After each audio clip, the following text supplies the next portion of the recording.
بيبدأ الفيلم مع زعيم مافيا صيني وهو بيأكل الديب بتاعه. وقتها بيدخل عليه الحارس ده وبيقول له أعدائك بعتلك جيش كامل علشان يخلص عليك، والزعيم بيبص للديب فالديب بيطلع علشان يفترس الجيش، ولكننا بنتفاجئ بالوحش كبير ومن خوف الديب منه بيمشي جنبيه ولا كأنه صاحبه. وبيوصل بطلنا كبير عند الزعيم والزعيم بيقول له انت بقى الجيش اللي بيقولوا عليه؟ فكبير بيقول له انا لوحدي جيش وهخلص عليك. فالزعيم بيقول له انا بحتفل النهارده بعيد ميلادي وبصراحه انا هعيش كتير، وبيؤمر رجالته يستعدوا علشان يخلصوا عليه. فكبير بيستعد وبيرفع سلاحه، فالزعيم بيقول له ده مكان مقدس. فكبير بيرمي السلاح على الارض وبيبدأ يمسك الرجاله واحد ورا التاني، والاتنين دول بيطيروا عليه بس كبير بدراع واحد بيصدهم وبيتعامل معاهم ولا كأنهم أطفال في الشارع، وبيقدر يتفادى جميع الضربات بتاعتهم بكل سهولة لحد ما بيخلص عليهم وبيرسم الخط ده على الأرض والراجل يقرب.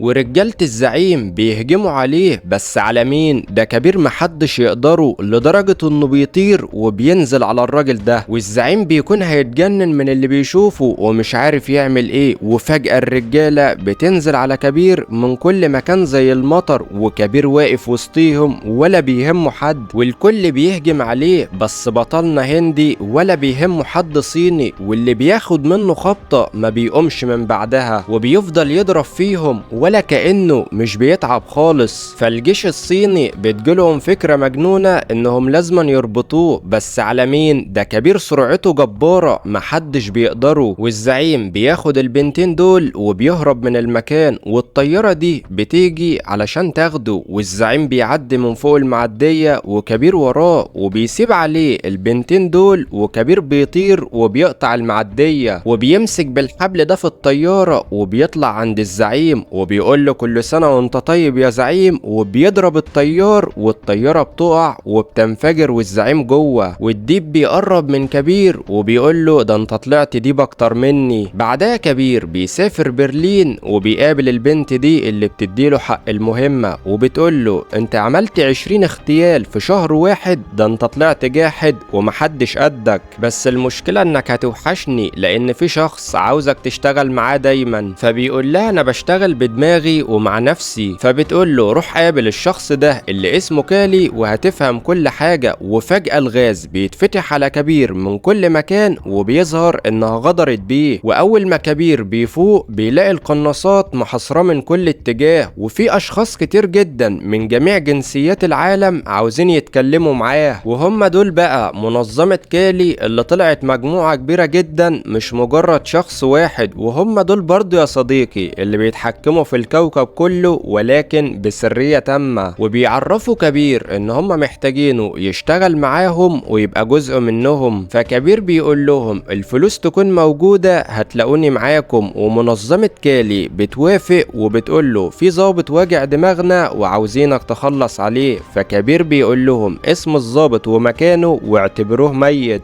فالمنظمة بتقول له اهو موجود وراك وقاعد على الكرسي، روح وخلص عليه. وكبير بيقول في نفسه الشكل ده مش غريب عليا. وفعلا اول ما بيقرب منه بنكتشف انه القائد لوثر اللي كان موجود مع كبير في الجزء الاول. والقائد لوثر بيتصدم وبيتف على وشه وبيقول له انت خنت بلدك يا كبير كله الا الخيانة. وقتها منظمة كالي بتؤمر كبير انه يخلص عليه. وقبل ما نشوف كبير هيعمل ايه تعالوا نرجع بالزمن سنتين لورا علشان نفهم. وبنشوف كبير مع القائد لوثر، والقائد لوثر بيعرفه على منظمة كالي وبيقول له مهمتنا ان احنا لازم نخلص على المنظمة دي في اسرع وقت، لان المنظمة دي لو فضلت اكتر من كده هتدمر العالم وهتدمر الهند. وعلشان كده يا صديقي ده كان السبب ان المنظمة قررت انها لازم تتخلص من القائد لوثر. وبنرجع للوقت الحاضر وبنشوف كبير واخد القائد لوثر على سكة القطر، والمجندين لمنظمة كالي محاصرين المكان من كل كل اتجاه، والقائد لوثر بيقول لكبير انت لوحدك اللي هتقدر تنقذ الهند من كالي، وعلشان كده انا عاوزك تخلص عليا علشان تثبت ولائك قدام المنظمة وتكسب ثقتهم. وكبير مش مصدق انه هيخلص على القائد بتاعه بايده، بس القائد بيشجعه وبيقول له يلا اقتلني انا فدا البلد. وكبير بيقول له طيب وبنتك؟ فالقائد بيقول له هي كده كده جندية في الجيش وكلنا فدا البلد، يلا اقتلني يا كبير. لازم تكسب ثقتهم وولائهم علشان تقدر عليهم. وبيفضل يقول له كلام يشجعه علشان موته ما يروحش هدر. وكبير فعلا بياخد القرار وبيموت القائد بتاعه وسط صدمة كبيرة. وبكده كبير نفذ اول مهمة لمنظمة كالي واثبت ولاءه ليهم. بعدها بنشوف كافيا اللي بتيجي وبتشوف جثة والدها وبتتصدم اكتر لما بتشوف فيديو متسجل لكبير وهو بيقتل والدها. بعدها بنشوف كبير اللي بيوصل عند المقر بتاع منظمة كالي، واول ما بيدخل بيلاقي رؤساء المنظمة بيسقفوله، وواحد منهم بيهني كبير وبيقول له انت عملت اول مهمة واثبتت ولائك. والشخص ده بيظهر على حقيقته وبنعرف ان اسمه جوتام، وكبير عارفه كويس جدا انه من اخطر المجرمين على مستوى العالم، بس مضطر انه يتعامل معاه. وكلام القائد لوثر اللي اتقتل بيتردد في دماغه لازم تكون واحد منهم علشان تقدر تسيطر عليهم. وفي الجانب التاني بنشوف كافيا وهي بتعمل مراسم الجنازة بتاع والدها، وبيدخل عليها الضابط كول رئيس المخابرات، وبعد ما بيعزيها بيقول لها احنا لازم نقتل اللي قتل القائد لوثر. فكافيا بتقول له انا لازم انضم للفريق اللي هيقوم بالمهمة. وقتها بيتدخل الوزير فلانك وبيقول لهم علشان تقدروا على كبير محتاجين ضابط وحش فتاك زيه، والضابط ده هو فيجرام. وعلشان نعرف مين هو فيجرام تعالوا نروح للقوات البحرية. والقائد ده بيقول ان في قوات سودانية خطفت سفينة فيها عساكر هندية، والقوات السودانية عملت كده علشان يخرجوا الأسرى السودانيين اللي في السجن الهندي. والراجل ده بيقول للقائد سيب المهمة دي للضابط فيجرام وهو هيتصرف. وفعلا الرائد فيجرام بيستعد للمهمة وبيتعلق في جناح الطيارة في الجو لحد ما في الآخر بينزل على السفينة السودانية وبيبدأ يدمر في كل اللي بيقابله وبيرمي قنابل على جميع الجنود، والكل بيهجم عليه بس فيجرام ولا بيهمه حد،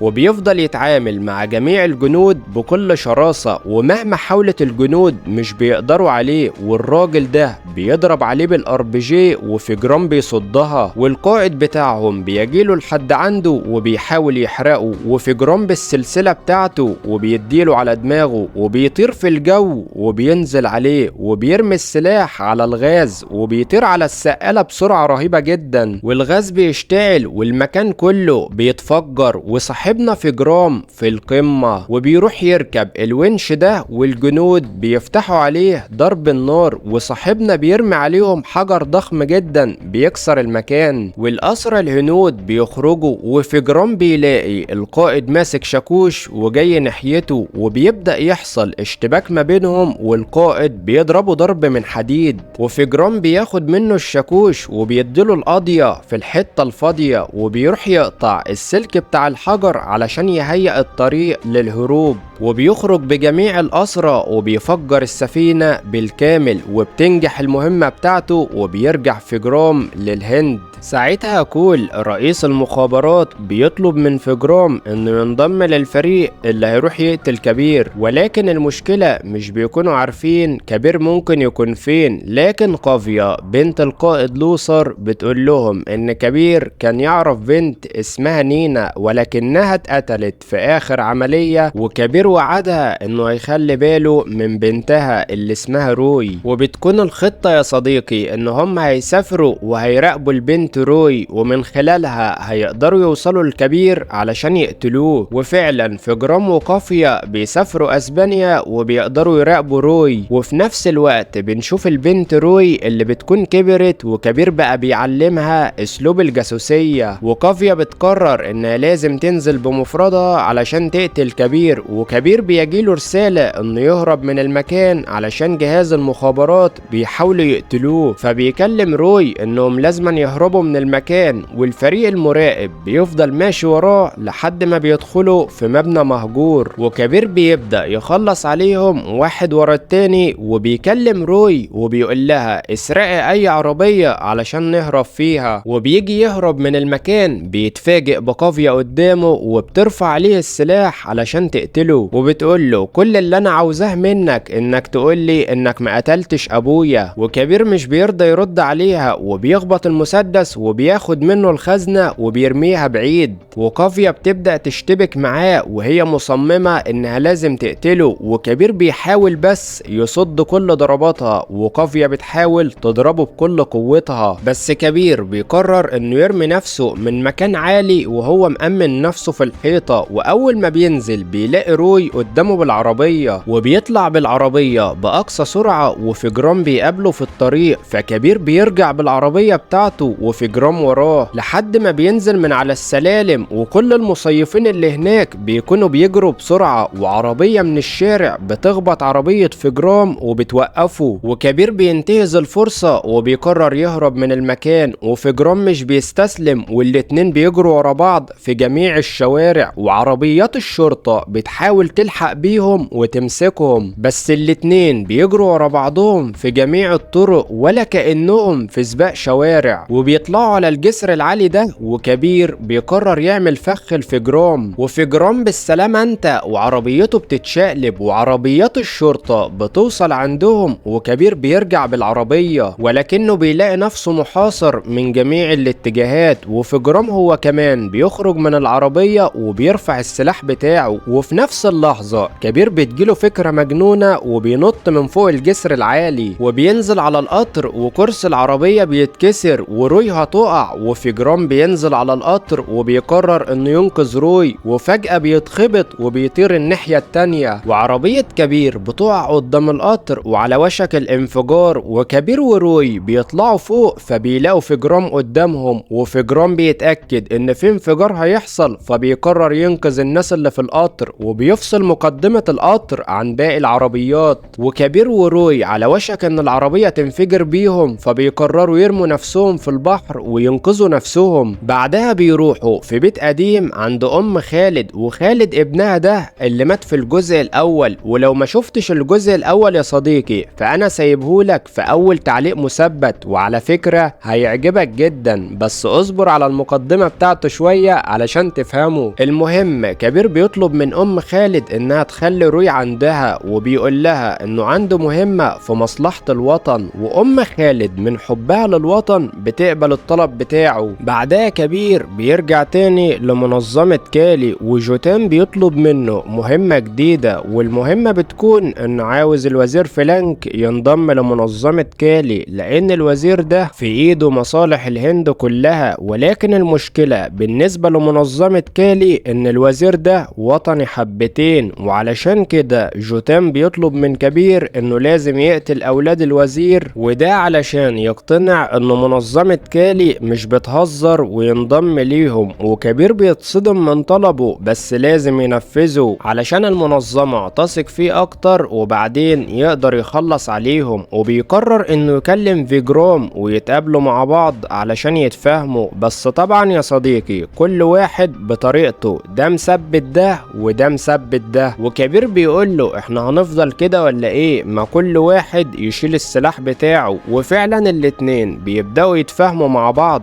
وكبير بيقول لفجرام ان من سنتين فاتوا القائد لوثر كان بيتفق معاه انه يخلص على منظمة كالي، ولكن الامور اتغيرت والقائد لوثر هو اللي اتقتل، وكبير بيفهمه ان ده كان طلب القائد لوثر علشان منظمة كالي تثق في كبير، وكبير بعد كده يقدر يخلص عليهم. وقتها فجرام بيصدق كلامه وبيعرف ان هو فعلا بريء، والاتنين بيتفقوا مع بعض انهم لازم ينقذوا الوزير فلانك واولاده، وطيارة فلانك بتكون فعلا جاية على الهند. وقتها بنشوف اجسام غريبة بتلزق على الطيارة من بره، وبنعرف ان كبير راكب طيارة تحتيهم وهو اللي جاب عليهم الاجسام الغريبة علشان يجبر الطيار اللي تبع الوزير انه ينزل بالطيارة لتحت شوية، شوية والطيار فعلا بيعمل اللي هو عاوزه، لأن الأجسام الغريبة بتعمل تشويش على الاتصالات والإشارات. وفي نفس الوقت المضيفة اللي في الطيارة بتحط مخدر لأولاد الوزير، وكبير طيارته بتبقى فوق طيارة الوزير، وبينزل 4 أشخاص على طيارة الوزير، ودول طبعا تبع منظمة كالي، وبيقدروا يكسروا الباب وبيدخلوا، ولكنهم بيتفاجئوا بفجرام قدامهم، وبيبدأ يضرب في رجالة المنظمة بكل قوته، وواحد منهم بيرفع عليه الخنجر، لكن فجرام بيرميه من الطيارة، ورجالة كالي اللي فوق بيقدروا يسحبوه على الطيارة، والطيارة اللي فوقيهم بينزل منها 2 وبيضربوا عليه بالرصاص، وفجرام بيتفادى ضرب النار وبيطير واحد منهم، بس التاني بيقطع له الحبل وبيكون خلاص هيقع، ولكن كبير بيجيله علشان ينقذه، والاتنين بيتحدوا مع بعض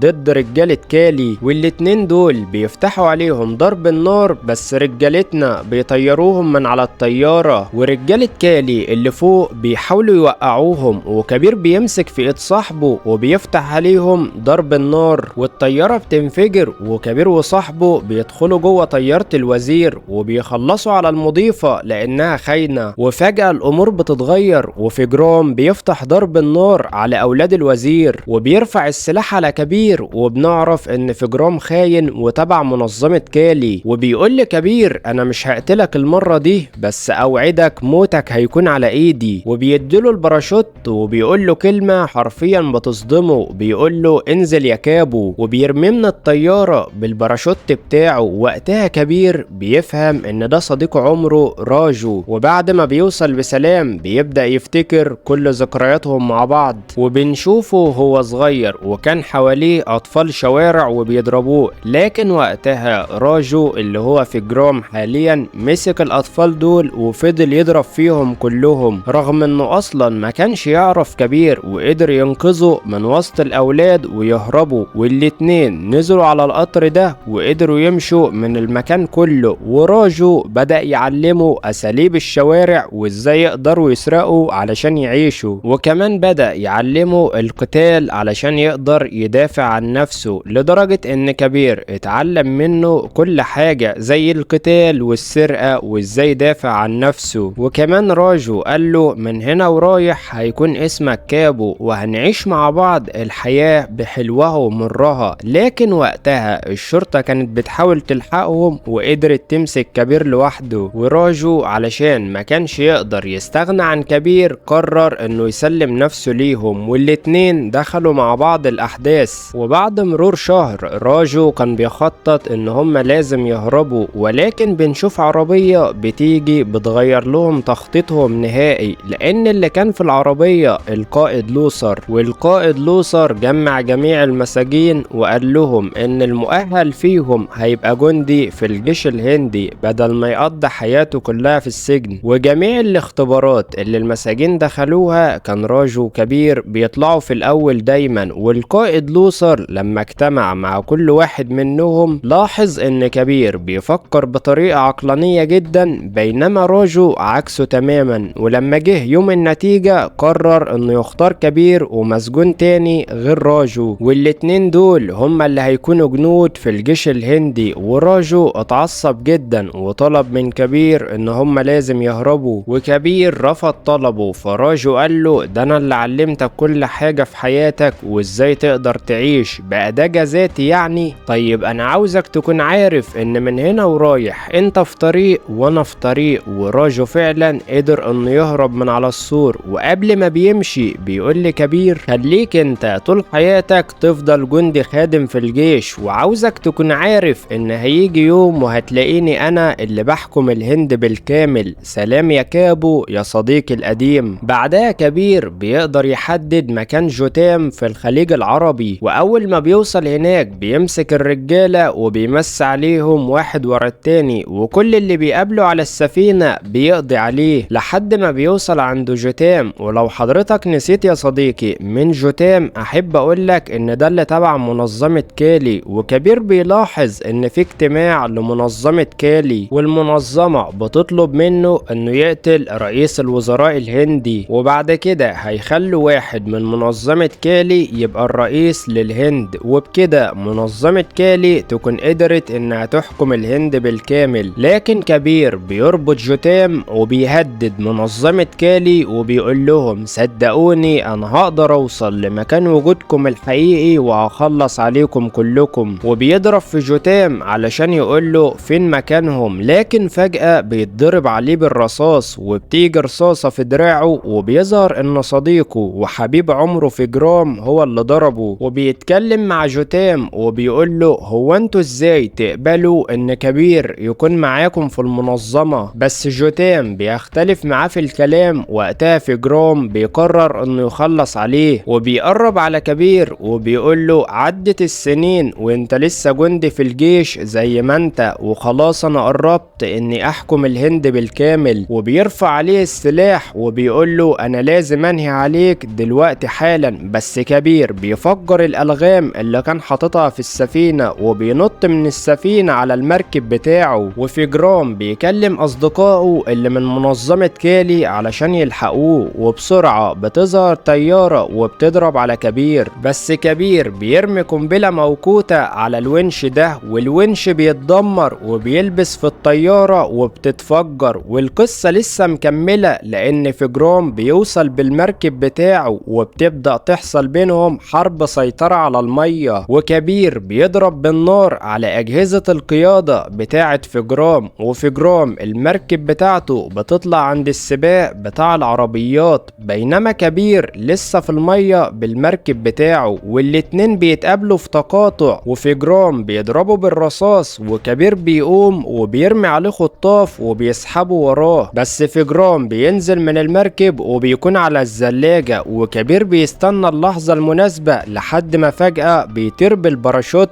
والمركب بتدخل ما بين سفينتين وبتتدمر. بعدها بنشوف فجرام بيوصل عند كول رئيس المخابرات وبيقول له كبير طلع مش سهل زي ما انتوا فاكرين، لكن كول بيقول له حياة رئيس الوزراء في خطر ولازم نلحق نأمنه قبل ما يموت. ساعتها قافية بتشوف صورة من الحاجات اللي كانت على المركب وبتظهر الدبلة اللي كانت مع كبير، وبتروح لرئيس المخابرات وبتقول له انا عرفت مكان كبير وهقدر اوصل له، سيبوني مع نفسي وانا هقدر اقوم بالمهمة دي لوحدي. وبنعرف ان من حوالي 15 سنة كان كبير وقافية بيحبوا بعض والاتنين كانوا عايشين مع بعض احلى ايام حياتهم، لكن فجأة كبير جاله اتصال من قادة الجيش وبيعرفوه ان تم نقله لخارج المدينة لمدة سنة، وبيروح علشان يعرف قافية لكنه بيتفاجئ ان هي بتتقدم له للجواز. وانا زيك يا صديقي والله اتفاجئت ان البنات هي اللي بتتقدم للشباب هناك، بس هنعمل ايه المخرج هو اللي عاوز كده. المهم كبير عرف قافية ان الجيش نقله خارج المدينة لمدة سنة وعلشان كده صعب جدا ان هم يكملوا حياتهم مع بعض، بس قافية من كتر ما كانت بتحبه قررت ان هي تسيب معاه الخاتم وبتقول له علشان تفضل فاكرني بيه، بعدها بتسيبه وتمشي. وكبير كان فعلا هو كمان بيحبها. وبنرجع تاني للوقت الحاضر وبنشوف قافية اللي قررت تروح نفس المكان، وفعلا بتلاقي كبير متواجد قدامها وبيقول لها انا عاوز اتكلم معاكي، وبيعرف قافية ان والدها القائد لوثر هو اللي طلب منه انه يقتله، وبيقول لها ابوك عمل كده لغرض ان هو عاوز يخلص على منظمة كالي. وقتها قافية بتفهم ان كبير نفذ كلام والدها مش اكتر من كده، وبتعرف ان كبير مش خاين للبلد زي ما هي كانت متخيلة، وبتقول له في جرام رايح يأمن رئيس الوزراء وانا متوقعة انه هيخلص عليه. وفي الناحية التانية في جرام بيقدر يوصل عند منظمة كالي، وفي المرة دي بعض الاشخاص اللي من منظمة كالي بيكونوا ظاهرين في الحقيقي، وفي جرام بيقعد معاهم على ترابيزة واحدة وبيوعدهم انه هيقدر يخلص على كبير وكمان هيخلص على رئيس الوزراء الهندي اللي هم عاوزين يقتلوه. وفي الناحية التانية قافية بتكلم الوزير فلانك وبتعرفه ان كبير معاها ومطلعش خاين، وبتقول له انا عاوز اعرفك بحاجة تانية مهمة جدا، فبيقول لها قابليني في الجراج ونتكلم براحتنا. وفعلا كبير وقافية بيوصلوا للجراج ولكنهم بيتفاجئوا انهم محاصرين من كل ناحية وضرب النار بينزل عليهم من كل مكان. وبنعرف ان المجموعة اللي هجمت عليهم دول من منظمة كالي، وكبير بيفهم ان الوزير فلانك بيكون واحد من منظمة كالي واختار انه يموت عيلته في الطيارة علشان يبان انه وطني قدام الشعب الهندي. وبعد ما كالي تخلص على الرئيس الهندي ساعتها فلانك هو اللي هيحكم الهند بالكامل، ويبقى كده منظمة كالي قدرت انها تحكم الهند. وكبير وكافيا بيكونوا متحصرين ومش عارفين يعملوا ايه، لكن فجأة بتدخل عليهم عربية بمنتهى السرعة وبيظهر فيها كول رئيس المخابرات، وبيفتح ضرب النار على كل رجالة كالي بمنتهى القوة والشراسة، وبيقدر يخلص عليهم كلهم بسرعة رهيبة. وقتها كبير بيتأكد ان كول راجل وطني ومش تبع منظمة كالي، وانه كان على علم بالموضوع ده من القائد لوثر قبل ما يموت، وان الخاين الموجود في الحكومة هو الوزير فلانك. والتلاتة بيتفقوا مع بعض على خطة علشان يخلصوا على كل منظمة كالي، وكمان يقتلوا الضابط فيجرام. وبنشوف واحد من رجالة فيجرام كان على الارض وبيبدأ يتكلم معاه وبيقول له احنا خلصنا على كبير وكافيا وحاليا هم جثث. ساعتها فيجرام بيعرف ان كبير انتهى وخلاص الحلم هيتحقق وهيكون الرئيس، وعلشان خطته تكمل بيروح علشان يأمن الرئيس الهندي ويستنى الوقت المناسب علشان يخلص عليه. لكن الضابط كول بيبوظ الخطة بتاعته وبيقول له البروتوكول اتغير ومطلوب منك انك تحمل وزير فلانك بدل الرئيس. وطبعا كول بيكون عمل كده حفاظا على حياة الرئيس لانه عارف ان فيجرام عاوز يخلص عليه، وفيجرام بيضطر انه ينفذ الكلام ويروح عند الوزير فلانك. والوزير فلانك بيتعصب وبيقول له انت المفروض تكون هناك علشان تقتل الرئيس الهندي. وقتها فيجرام بيقول له انا واثق ان انا هقدر اخلص عليه. واثناء ما بيتكلموا فجأة بنشوف الوزير فلانك بياخد طلقة في دماغه، وبنعرف ان كبير هو اللي قتله. وكمان بيكلم فيجرام وبيقول له معلش انا مضطر اديك طلقة جنب قلبك واوعدك انك هتعيش. وكبير فعلا مش بيرضى يموته بسبب انه صديقه في الطفولة. وبيفوق فيجرام في المستشفى ولكنه بيتفاجئ برجالة كالي حواليه وهيقتلوه، وده علشان ما قدرش يخلص على الرئيس الهندي. لكن فيجرام بيقول لهم ادوني 24 ساعة بس وانا عندي خطة بديلة هقدر اخلص فيها على كبير والرئيس الهندي. وفعلا بيتحرك وبيستعد بالخطة بتاعته اللي هتكون المواجهة الأخيرة. وبيكلم كبير وبيقول له تعالى نتقابل قدام بعض، واركن منظمة كالي على جنب واركن جهاز المخابرات الهندي على جنب تاني، ونتقابل وجه لوجه ونشوف مين فينا الأقوى. وكبير فعلا بيوافق.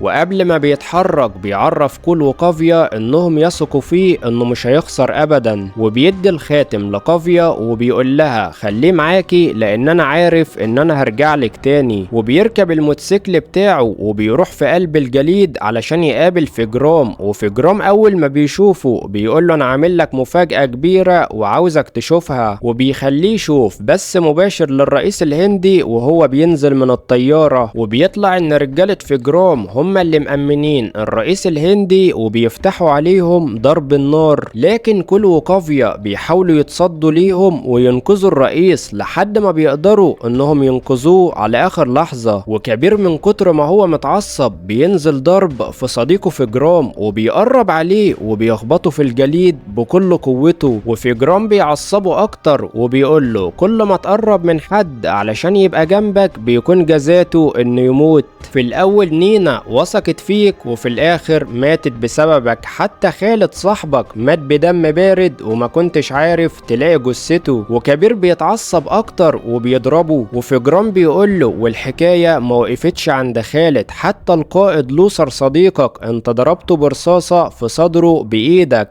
انت شخص فاشل في حياتك وخسران كل حاجة. وكبير بيهجم عليه لكن فيجرام بيصد ضربته بمنتهى القوة وبتبدأ تحصل مجزرة ما بين الاتنين. وفيجرام بيتشقلب وبيديله خبطة جامدة جدا وبيشيله وبيرزعه في الخشب. وكبير بيقوم يمسك الحديد وبيحاول يضرب فيجرام ويصد جميع ضرباته. وفيجرام بيمسك كبير وكبير بيرمي النار على البنزين والموتوسيكل والموتوسيكل بيتدمر ما بينهم، والاتنين بيخلعوا هدومهم لان احنا كده كنا لسه بنسخن، والاشتباك بيبدأ ما بينهم وكل واحد فيهم بيطلع اقوى ما عنده. وفي جرام بيخبط كبير على السيخ الحديد، وكبير بيقول له طيب تعالى بالحضن معايا، انا مش هموت لوحدي يا صاحبي. في نظر التحدي ما بينهم هما الاتنين، والجليد بينزل عليهم فالاتنين بيخرجوا من الحديد. وفي جرام بيمسك قطعة من الجليد وبيحاول يضرب كبير، وكبير بيحاول بس يصد جميع ضرباته. واثناء ضربهم لبعض بيفتكروا ايام الطفولة وان الزمن عدى بيهم، وبعد ما كانوا اصدقاء بقى بيحاولوا يموتوا بعض، وجميع ذكرياتهم مع بعض بتظهر في خبطة ورا التانية. وكبير بيصد ضربة من فجرام وبيطعنه في جسمه، وبيكون خلاص هيموته ولكنه مش بيقدر من كتر ما هو صديقه وحبيبه في الطفولة ومحبش حد قده. وبيقول له انت ليه بتعمل كده يا راجو؟ انت مثل الاعلى، انا اتعلمت كل حاجة على ايدك، ليه تخون بلدك زي اللي خانه؟ وبياخده بالحضن وهو بيلفظ انفاسه الاخيرة. وقبل ما بيموت بيقرر يعمل حاجة واحدة صح في حياته، وبيعرف كبير ان الطيارة اللي فيها الرئيس الهندي محطوط فيها متفجرات جنب جثة فلانك علشان الطيارة تنفجر بيهم. وفعلا كل وقافية اول ما بيرموا التابوت من الطيارة بينفجر على طول. وكبير بيشيل صديقه على كتفه وبيخرج من الكهف وهو حزين. وكول اول ما بينزل من الطيارة بيعرفهم ان الرئيس اتعرض لهجوم قاسي، وان اللي كان عاوز يموت الرئيس كان كبير. وطبعا بيكون بيقول لهم الكلام ده وبيكذب عليهم علشان كبير يفضل قدام العالم وقدام الشعب الهندي شخص ارهابي، وبالتالي هيقدر يوقع منظمات اكتر وارهابيين اكتر من اللي بيحاولوا يوقعوا الهند. وبيعرفهم ان الضابط في جرام استشهد وكان راجل وطني جدا وبيحب بلده، وبيخلص الفيلم على كده. لا استنى يا صديقي، بيخلص ايه؟ دي مش نهاية القصة خالص، لان بعد مرور 6 شهور بنشوف بطلنا كبير بيروح يزور روسيا علشان يخلص على اول واحد من منظمة كالي. والمفاجأة يا صديقي اننا بنشوف كمان بطلنا في جرام اللي اتجه لطريق الخير وانضم لصديقه كبير، والاتنين بيخلصوا على اول واحد من منظمة كالي. بعدها ابطالنا بيروحوا يزوروا باكستان علشان يخلصوا على تاني واحد من منظمة كالي. بعدها بيطلعوا على فرنسا علشان يخلصوا على المجرم رقم 3. ومش بتقف عند فرنسا وبس، دول كمان بيطلعوا على الصين علشان يشتروا حبة حاجات من هناك ويخلصوا على المعلم الرابع، وبيرموه من فوق البرج العالي لحد ما فعلا بيقدروا يوصلوا لجميع قادة منظمة كالي في جميع أنحاء العالم، وبيقدروا ان هم ينهوا عليهم كلهم تماما. وبنعرف يا صديقي ان فعلا الاتحاد قوة، والصداقة مش اي حد يفهمها او يعرفها. واصدقائنا بيتفقوا مع بعض انهم يوقعوا اي منظمة تقرر بس انها تمس ارض الهند. وعلشان النهاية تكون حلوة اكتر، خلينا اقولك يا صديقي ان كبير رجع لقافية حبيبة قلبه، الحب اللي بقاله اكتر من 15 سنة، وبيقرروا يتجوزوا، وبيخلص الفيلم على كده. ولو وصلت لحد هنا دوس لايك وساعدنا نوصل الفيديو ده ل1000 لايك، وحط ايموجي الدراع في الكومنتات علشان اعرف كم واحد عجبته الحلقة. وصلوا على النبي.